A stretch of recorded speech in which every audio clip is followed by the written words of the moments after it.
নমস্কার সবাইকে। আমার চ্যানেলে আপনাদের স্বাগত। আজ আমরা শিখব পাইথনের আরো কিছু অপারেশনস। আগের দিন যেমন আমরা শিখেছি লিস্টের কিছু অপারেশনস, যেখানে আমরা লিস্টের মধ্যে কি করে আইটেমসকে অ্যাক্সেস করা যায় শিখেছি, কিভাবে লিস্টের আইটেমকে চেঞ্জ করা যায় শিখেছি, কিভাবে লিস্টে আইটেম ইনসার্ট করা যায় শিখেছি। তো এইসব নানা ধরনের ফাংশন আমরা আগের দিন শিখেছি। আজকে আমরা আরো কিছু পাইথন দিয়ে লিস্ট অপারেশনস আরো কিছু শিখব।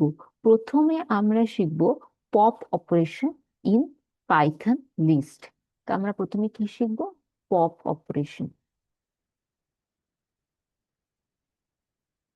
ওকে। তো প্রথমে আমরা আহ একটা লিস্ট তৈরি করছি, যেটা আমরা অবভিয়াসলি আগের দিনও ইউজ করছিলাম। এই ফ্রুট লিস্টটা আমরা প্রথমে ক্রিয়েট করছি। ঠিক আছে। এরপর আমরা পপ অপারেশন ইন পাইথন কি কাজ করে সেটাই শিখবো। প্রথমে লিখবো আমাদের লিস্টের নাম ডট পপ। তারপর আমরা দেখব আমাদের লিস্ট কি প্রিন্ট করে। তাহলে এটা রান করা যাক।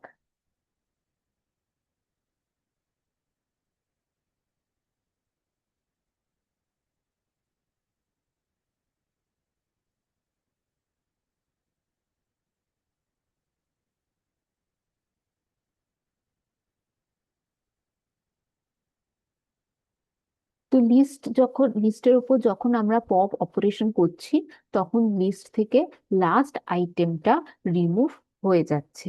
ঠিক আছে। এবার ধরো আমরা কোনো পার্টিকুলার পজিশনের আইটেমসকে ডিলিট করতে চাইছি পপ অপারেশনের মাধ্যমে। তখন আমরা কি করব? তখন আমরা প্রথমে আমরা একটা লিস্ট তৈরি করলাম। তারপর আমরা পপ অপারেশন অ্যাপ্লাই করছি এই লিস্টটার উপর। পার্টিকুলার কোনো আইটেমকে আমরা ধরো রিমুভ করতে চাইছি এই পপ অপারেশনের পপ ফাংশনের মাধ্যমে এই লিস্ট থেকে। তো প্রথমে আছে অ্যাপেল। এটার ইন্ডেক্স হচ্ছে 0। তো যদি আমরা পপের মধ্যে এই 0 দিই, তাহলে কি প্রিন্ট হবে? তাহলে আমাদের এই অ্যাপেলটা রিমুভ হয়ে যাবে লিস্ট থেকে। কারণ 0তে কোন আইটেমটা আছে? অ্যাপেল আছে। তো আমরা যদি এই পপের মধ্যে 0 ইউজ করি, তাহলে কি হবে? প্রথম আইটেমটা ডিলিট হয়ে যাবে। ধরো আমরা সেকেন্ডটাকে ডিলিট করতে চাইছি, তাহলে পপ ফাংশনের মধ্যে লিখতে হবে 1। ধরো আমরা থার্ডটাকে ডিলিট করতে চাইছি, তখন পপ ফাংশনের মধ্যে লিখতে হবে 2। তো এইভাবেই আমরা পপ অপারেশনকে ইউজ করতে পারি লিস্টের ওপর। ঠিক আছে। তো আমরা পপ ফাংশন ইউজ করা শিখে গেলাম। তারপর আমরা ডিলিট ফাংশন ইউজ করা শিখবো লিস্টের ওপর। ঠিক আছে। এখানে আমরা আর একটা কোড সেল বানাচ্ছি, দিয়ে আমরা আমাদের এই লিস্টটাকে আবার লিখে দিচ্ছি। এরপর আমরা দেখব ডিলিট ডিলিট যখন আমরা ইউজ করি তখন কি হয়। ঠিক আছে। তো আমরা দেখি এখানে কি হচ্ছে। ও আচ্ছা। তো আমরা ডিলিট ফ্রুটস, ফ্রুটস হচ্ছে আমাদের লিস্টের নাম, ডিলিট ফ্রুটস এর মধ্যে 0 দিয়েছি, তাহলে এটা ফার্স্ট আইটেমকে ডিলিট করছে। ঠিক আছে।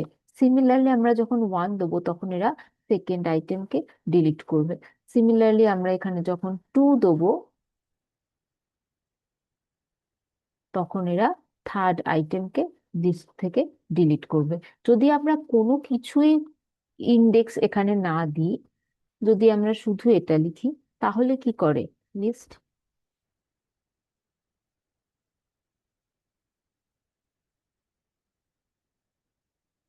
একটা এরর চলে এলো। দাঁড়াও। না, আমাদের তো ঠিকই আছে। তো আই থিঙ্ক আমাদের লিস্টে ডিলিট হয়ে গেছে, আই থিঙ্ক সেই জন্যই এটা হচ্ছে। দেখা যায়, হ্যাঁ। আমাদের এই যে এখানে আমরা ডিলিটটা ইউজ করে দিচ্ছি, তারপর আমরা যখন এই লিস্টটাকে প্রিন্ট করতে চাইছি, তখন কিছুই প্রিন্ট করছে না। দেখি তো, আর একবার ট্রাই করি। না। কারণ কেন প্রিন্ট করছে না? কারণ এই যে আমরা যখন ডিলিটটা ইউজ করে দিচ্ছি, তখন আমাদের লিস্টটা অলরেডি ডিলিটেড। তো আমরা যখন এটাকে প্রিন্ট করতে, কিছুই প্রিন্ট করতে পারছে না, সেই জন্য বলছে ফ্রুটস নামের কিছু নেই, সেই জন্য এটা প্রিন্ট করতে পারছে না। তো এইভাবেই আমরা লিস্টের মধ্যে আমরা আহ এইভাবেই আমরা লিস্টটাকে ফুললি ডিলিট করতে করতে পারি আমাদের মেমরি থেকে, ঠিক আছে? তো তো আগের দিনও আমরা কিছু লিস্টের অপারেশন শিখেছি, আজও আমরা কিছু লিস্টের অপারেশন শিখলাম।